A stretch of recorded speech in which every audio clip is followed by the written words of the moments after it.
Tekbir! İstanbul'dan Gazze'ye, direnişe bizlere! İstanbul'dan Gazze'ye, direnişe bizlere! Direnişe bizlere! Selam! Direnişe selam! La ilahe illallah. La ilahe illallah! İsrail naletullah. İsrail naletullah! Nehirden denize özgür Filistin! Nehirden denize özgür Filistin! Nehirden denize özgür Filistin! Nehirden denize özgür Filistin! Lebbeyk! Lebbeyk! Lebbeyk ya Allah! Lebbeyk! Lebbeyk! Lebbeyk ya Allah! İstanbul'dan Gazze'ye direnişe bir selam! Tekbir! Tekbir!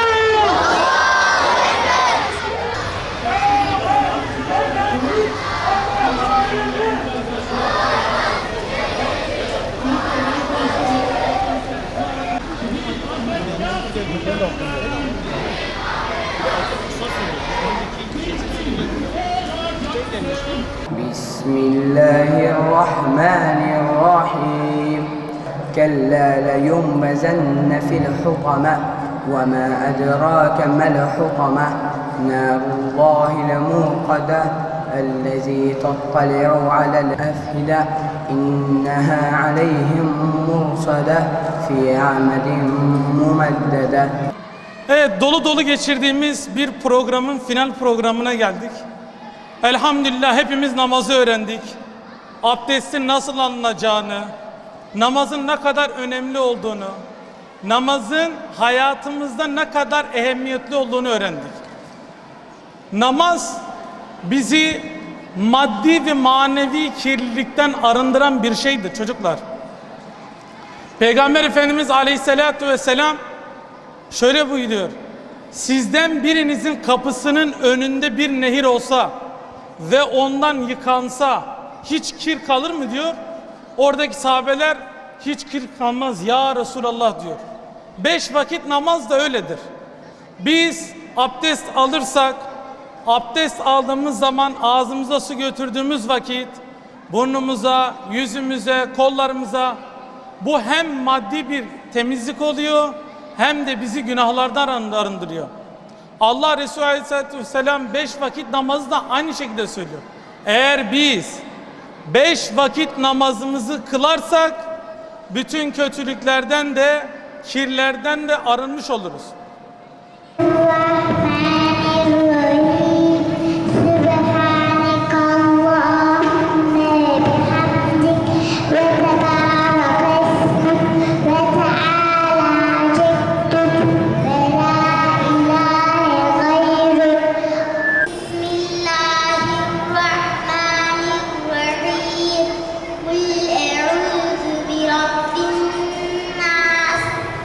ملك الناس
İslam düşmanlarına karşı yiğitçe mücadele eden mücahitlere Bedir'de yaptığın gibi meleklerinle yardım eyle, her